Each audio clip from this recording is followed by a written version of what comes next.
What's going on, you guys? Mr. Money1235 back here yet again. I've got two new album reviews stirring in the pot as we speak. Things have just been getting a little bit behind recently, this week especially. Been dealing a whole lot with some wedding stuff. You know how that is. It's stressful working and also planning a wedding at the same time. So that kind of explains why I've been kind of absent this week. But I wanted to give you guys something to tide you guys over until I get done with the rendering process of those two album reviews. And this is something that I've been wanting to talk about on this channel for a while now. I've actually really recently gotten into this band, and just wanted to share my opinions on them because they're one of the most influential groups of all time. And yeah, I think it would be fun. Now, I personally don't consider myself to be a huge Pink Floyd fan. There are definitely albums that annoy me a little bit. There's definitely some albums that I think are a tiny bit overrated. And there's definitely some albums that I think are, they're okay. I could listen to these, they're alright. But I wanted to come on here and talk to you guys today about my favorite Pink Floyd albums. These are in no particular order. I just wanted to give you guys my honest opinion on a few of these records and urge you guys to check out Pink Floyd if you haven't, because they're definitely more than just Dark Side of the Moon, okay? Like, I was that kid for a long time, just listening to Dark Side of the Moon and thinking, wow, I'm musically superior. Nah, man, you gotta delve a little bit further into Pink Floyd's discography, man. You're missing out. The first album of which I wanted to talk about is Atom Heart Mother. This album, man, it is a trip, dude. I mean, Atom Heart Mother, the kind of rock opera-esque song on this record, I mean, it's laid out just like a Jesus of Suburbia or something. It's kind of got like this western flair to it throughout the beginning of the track, kind of like, like you listen to like a soundtrack to a western movie. That's definitely the first half of this rock opera-esque type of song, and then it goes into like this really deep and really kind of depressing almost, and kind of weird wonky effects, and it's just all over the place in a psychedelic record. The song If is a really good acoustic song. Summer 68. I really love how upbeat this track is. It's really, really cool. Fat Old Sun. That's really, really... And then Alan's Psychedelic Breakfast. Another kind of rock opera-esque song. Features a whole lot of sound effects of like a dude like cooking eggs and eating cereal and and all around like these like really dreamy acoustic guitars and string sections, and I don't know, I really like Atom Heart Mother. The band themselves doesn't like this album, I've heard them say, and they haven't performed the title track from this album in a really long time. They performed it like once, I think I read, live one time. The track's almost like 23 minutes long or something crazy like that. I don't remember the exact time, but it's a really long track. But still, really engaging album. Definitely one of my favorites from Pink Floyd. No matter what the band themselves think about this album, I still really enjoy it. The next album here is Metal. This is an ear underneath water. This is not a camel or any other stupid bullshit that people say on the internet. I don't understand where it comes from. This is the album cover is an ear photographed underwater. Get it through your heads. Get stupid screen glare. Yeah, it's an ear underwater. That is the album cover. It's confirmed. I'm not fucking with you.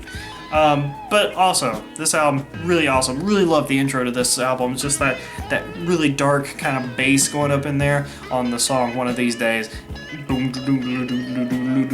Really, really great. A Pillow of Winds, really relaxing song. The song Saint-Tropez. I really, really love this song. It kind of has a groovy, kind of jazzy feel to it, kind of groove around to it a little bit. Really love that song. And then, Samus, kind of a bluesy song, like, a dog's barking, it's all about a dog. And, Pink Floyd is pretty huge in using sound effects in their music to create an atmosphere. That's what this band is mostly about. It's about psychedelic imagery. And, this is just one of my favorite albums that does that, especially, the song that everybody knows from this album, the track Echoes, just a standout track, honestly. It's just really, really good. The guitar solo is so epic. Echoes, once again, another monster of a song. Really, really long track, but it's huge. It's awesome. It's great. Metal. Listen to that shit. Check it out. I don't even know if I'm going in chronological order with these albums or not. It's just how it's turning out, I guess. A little bit. Maybe not. I think I screwed it up here. Pink Floyd, Dark Side of the Moon. Obviously, everybody knows this one, but it's still one of my favorites. I really love my vinyl copy that I have of this record. But yeah, Dark Side of the Moon. You can't beat it, man. It's a classic album. Classic album. You know, Money, one of the hugest songs of all time in the classic rock genre. Yeah, Dark Side of the Moon, man, it's a trip. It's an awesome, awesome trip. Love it, love it, love it. Next album here is Wish You Were Here. This one is kind of a, you know, another one of those like, oh, of course it would be one of your favorites. It's a fucking, you know, one of the biggest albums. But yeah, Shine On You Crazy Diamond. Love the guitar solo on that track. Really, really awesome. Have a Cigar. Just, come on, have a cigar. Fucking, which one's pink? Love that track. Love it so much. And then, of course, Wish You Were Here, and then the parts 6 through 9 of Shine On You Crazy Diamond. Really, really great album. Really classic album cover. Love it so much. Such a good one. Such a good album. And then the other one that's, you know, a fairly obvious choice, I guess, is The Wall. One of the most, you know, epic double albums of all time. You know, like you got Exile on Main Street by the Rolling Stones, you got the White Album by the Beatles, and you got, you know, you fucking The Wall by Pink Floyd. Brick in the Wall Part 2, another one of the biggest songs of, you know, classic rock music. I also really like Brick in the Wall Part 1 and Happiest Days of Our Lives. I love how those three tracks kind of connect together and create that really, you know, that huge orgasm when those kids come in, you know, teacher, leave them kids alone. Just really, really good. And then you also have huge songs on here. I really like the song Young Lust. That one's really, really good. I Need a Dirty Woman. Comfortably Numb is on, you know, side 2 or CD 2 of this album. You know, it's classic. Gotta have it. Check it out. It's good. And then we're going into the 80s Pink Floyd with the final album of this list, A Momentary Lapse of Reason. Signs of Life is it's a really great kind of a creepy intro to this album. I think it kind of takes a little too long to finally delve into Learning to Fly, which is a huge song. I love Learning to Fly. The guitar on that track sounds so fucking cool. Love that. The track One Slip, The Dogs War.